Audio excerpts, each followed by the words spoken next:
Hey everyone, welcome to my channel, Wealth Momentum. This channel is for high earners who want real wealth, not lifestyle inflation or fake flexing. Now let me ask you this, you're making over $60,000 a year, but real wealth still feels stuck.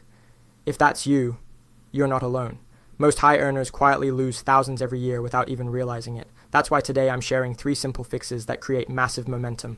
No side hustles, no gambling. Let's dive in. Fix number 1. Ignoring credit card rewards. You're already spending money on everyday expenses. When you switch to an unlimited 2% cashback card, you add around $1,200 a year, automatically. And if you time sign up bonuses correctly, stacking 2 or 3 cards over time can create real windfall money. Most people miss this. Don't be one of them. Fix number 2, no emergency fund. One unexpected expense hits, and suddenly you're borrowing at crazy interest rates. Building 3 to 6 months of expenses in a high-yield savings account earns you $400 to $500 a year, risk-free. This isn't about returns. It's about stability and peace of mind. Fix number 3, chasing hot stocks. The data is clear. 95% of people lose money doing this. Instead, dollar cost average into broad market index funds. Historically, they return 8 to 10% over time.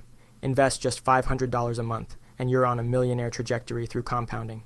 No stress, no guesswork. So stop gambling. Start building real momentum. Which fix are you starting first? Comment below. I love seeing the momentum build. Subscribe for daily wealth upgrades. Let's keep it going.